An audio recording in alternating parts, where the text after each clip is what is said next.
Ministries.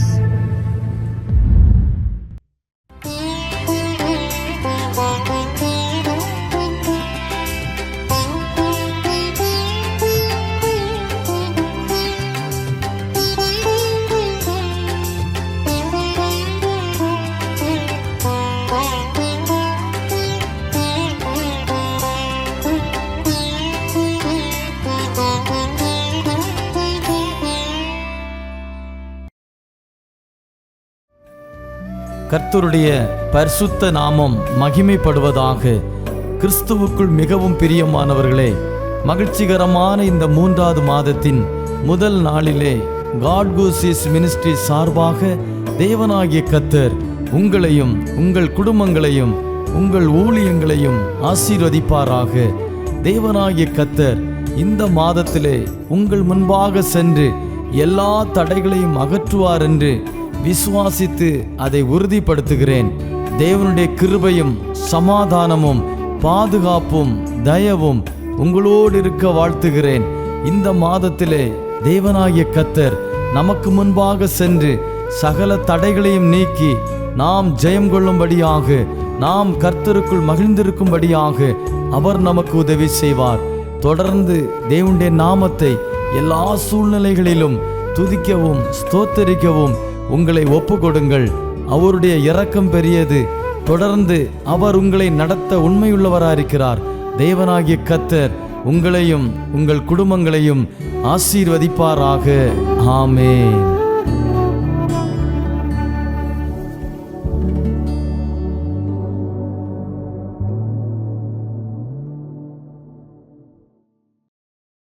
കർത്താവായ യേശുക്രിസ്തുവിന്റെ നാമത്തിൽ എല്ലാവർക്കും വന്ദനം.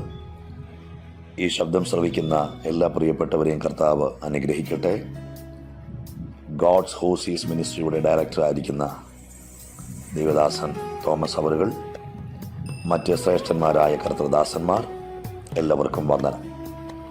അപ്പോസ്തലനായ പൗലോസ് കൊരിന്ത്യർക്ക് എഴുതിയ 2ാം ലേഖനം, അതിൻ്റെ 12ാം അധ്യായം 8, 9, 10 വാക്യങ്ങൾ നമുക്ക് ചില മിനിറ്റുകൾ ധ്യാനിക്കാം. 12ാം അധ്യായം 8ാം വാക്യം തുടങ്ങുന്നത് ഇങ്ങനെയാണ്: അത് എന്നെ വിട്ട് നീങ്ങേണ്ടതിന് ഞാൻ 3 വട്ടം കർത്താവിനോട് അപേക്ഷിച്ചു. അവൻ എന്നോട്, എൻ്റെ കൃപ നിനക്ക് മതി, എൻ്റെ ശക്തി ബലഹീനതയിൽ തികഞ്ഞു വരുന്നു എന്ന് പറഞ്ഞു.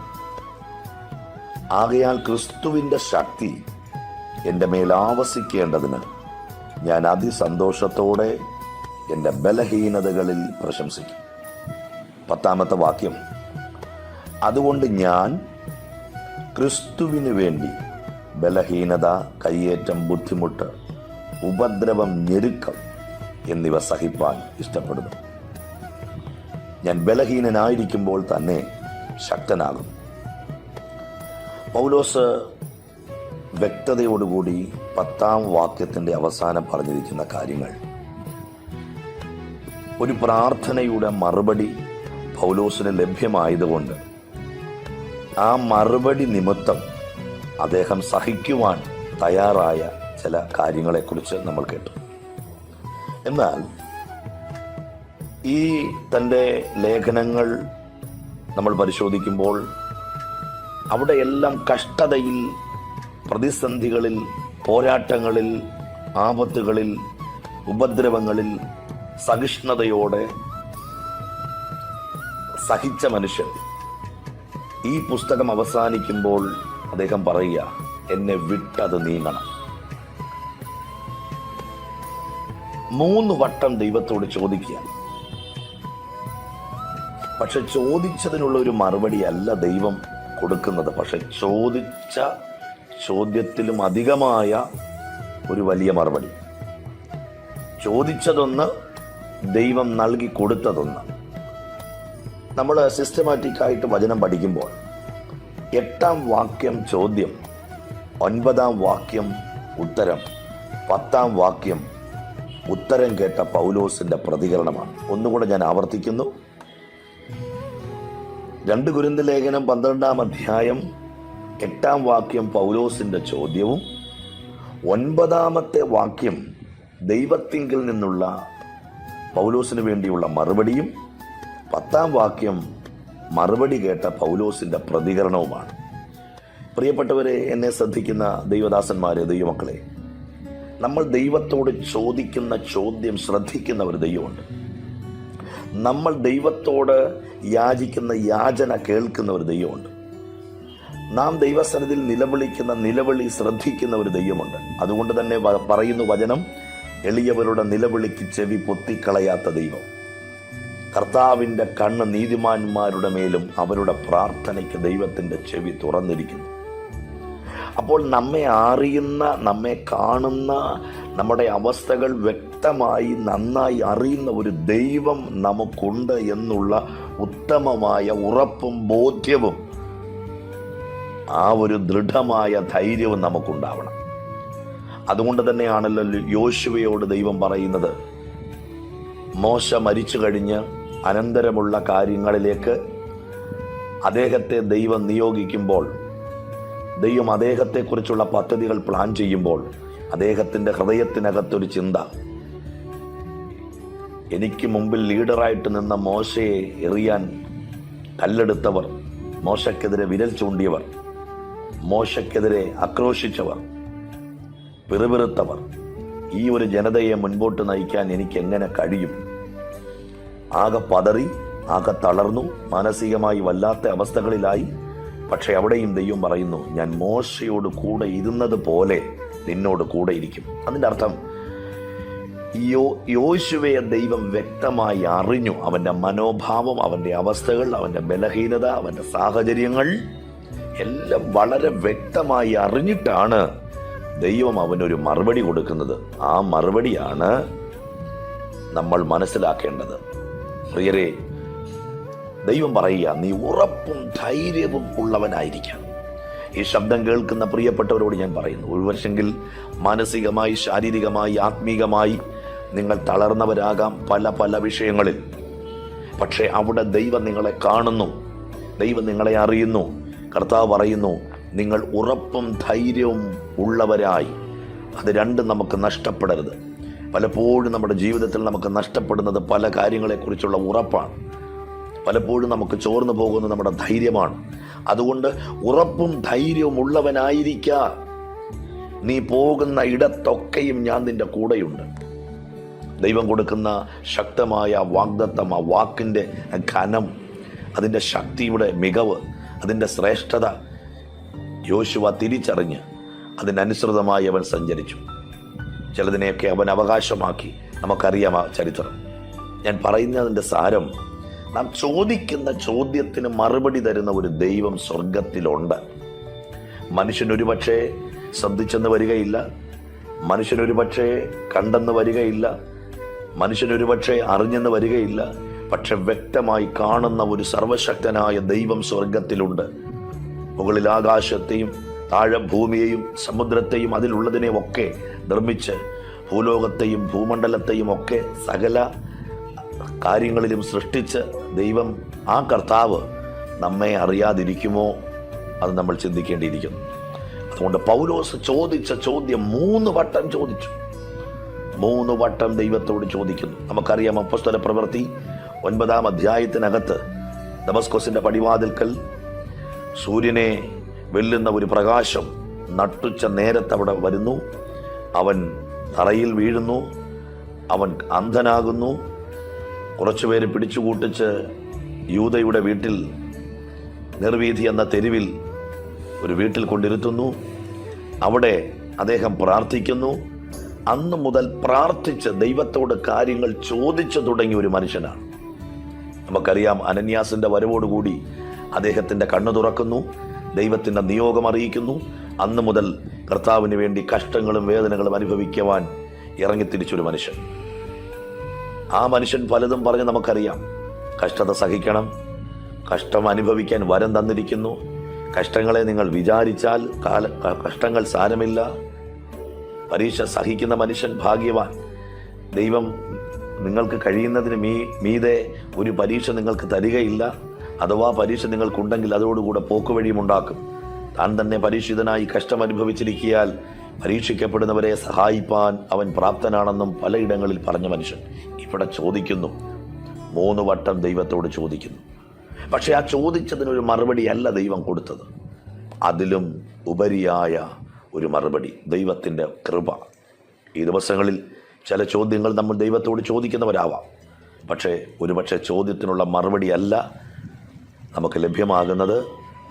ആ ചോദിച്ച ചോദ്യത്തിൻ്റെ തീവ്രതയനുസരിച്ച് അതിനെ ഫേസ് ചെയ്യാൻ, അതിനെ മറികടക്കാൻ കഴിയുന്ന ഒരാത്മശക്തി, ഒരു ദൈവകൃപ ദൈവം നമ്മുടെ മേൽ തരും. നമുക്ക് ചിലതിനെ ജയിക്കാൻ കഴിയും, നമുക്ക് ചിലതിനെ മറികടക്കാൻ കഴിയും.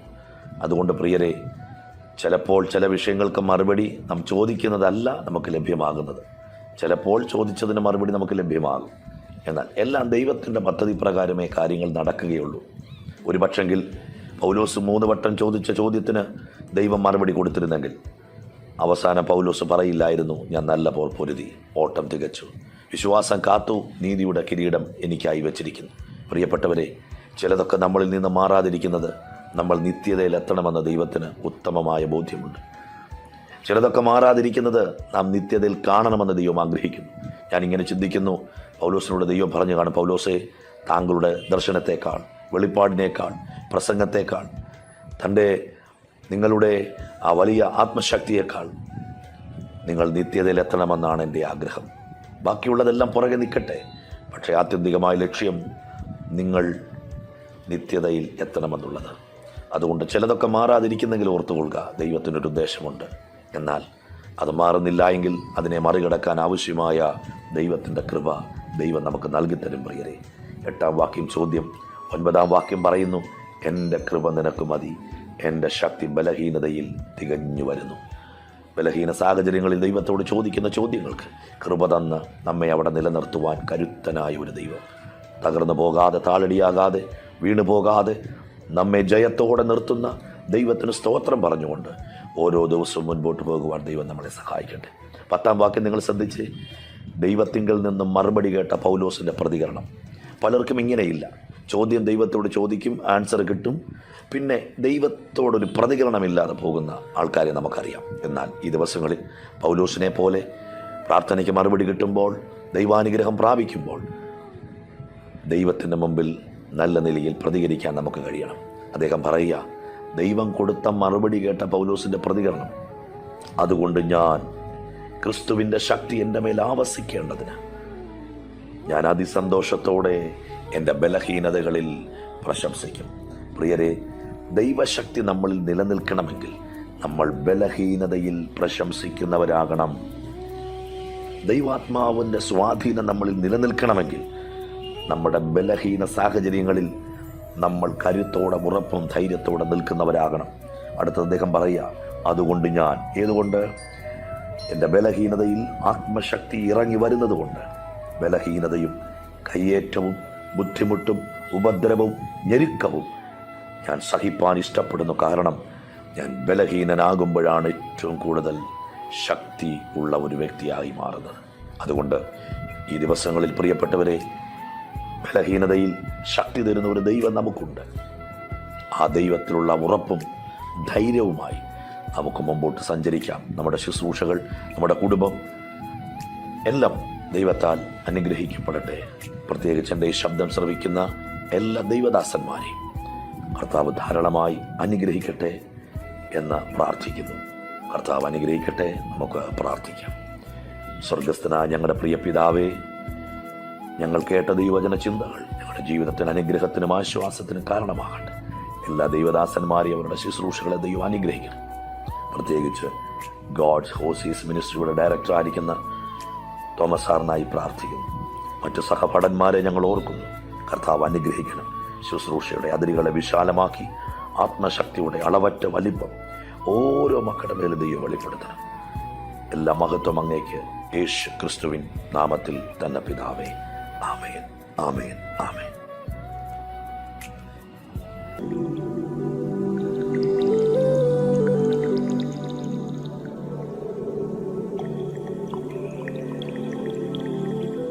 കൂടെയുണ്ട് യേശുവൻ കൂടെയുണ്ട്, കൂട്ടിനവൻ എന്നും കൂടെയുണ്ട്.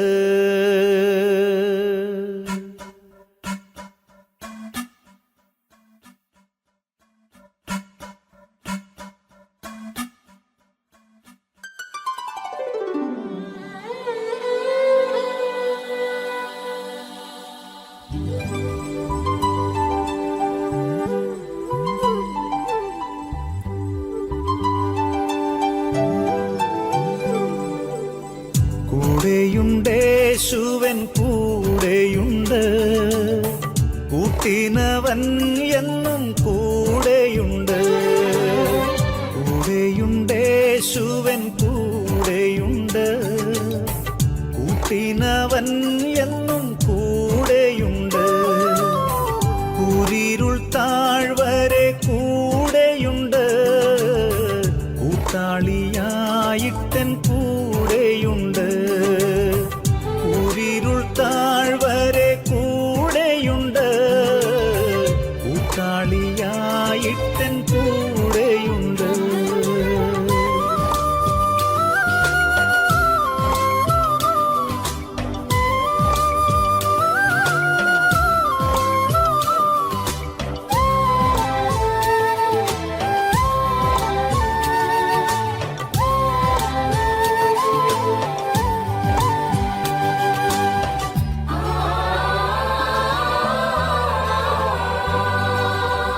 ഭയപ്പെടേണ്ട ഞാൻ കൂടെയുണ്ട്, എന്നുര ചെയ്തവൻ കൂടെയുണ്ട്.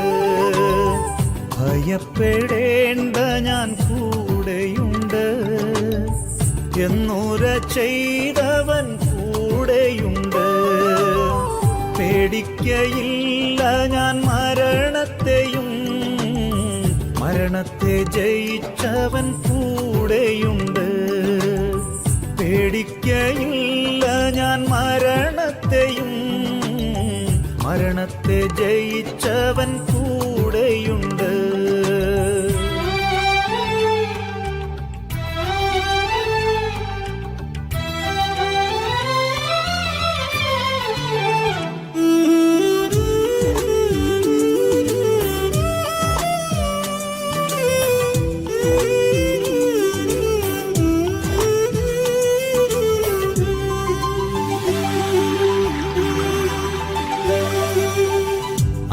ആഴിയിന്നാഴത്തിൽ കൂടെയുണ്ട്, ആകാശമേഘങ്ങളിൽ കൂടെയുണ്ട്. ആഴിയിന്നാഴത്തിൽ കൂടെയുണ്ട്, ആകാശമേഘങ്ങളിൽ കൂടെയുണ്ട്. ആവശ്യനേരത്തിൻ കൂടെയുണ്ട്, ആശ്വാസദായകൻ കൂടെയുണ്ട്. ആവശ്യനേരത്തിൻ കൂടെയുണ്ട്, ആശ്വാസദായകൻ കൂടെയുണ്ട്.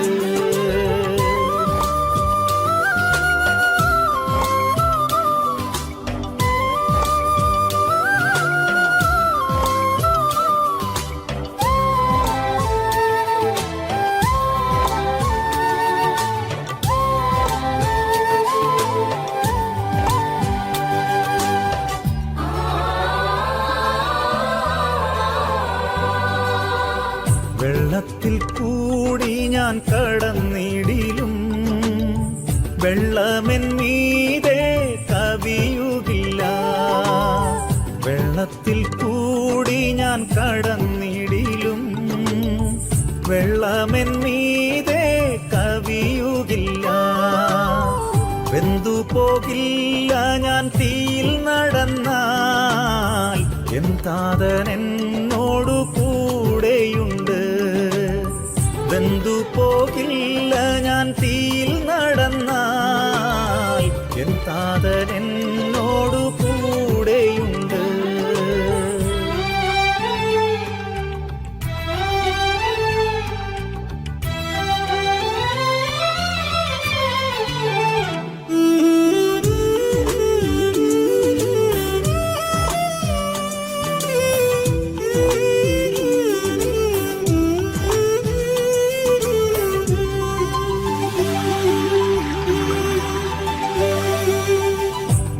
ബാഖായിൻ താഴ്വരെ കൂടെയുണ്ട്. യാക്കോബിൻ ദൈവമെൻ കൂടെയുണ്ട്. ബാഖായിൻ താഴ്വരെ കൂടെയുണ്ട്. യാക്കോബിൻ ദൈവമെൻ കൂടെയുണ്ട്. രോഗക്കിടക്കയിലും കൂടെയുണ്ട്. ലോകാന്ത്യത്തോളമെൻ കൂടെയുണ്ട്. രോഗക്കിടക്കയിലും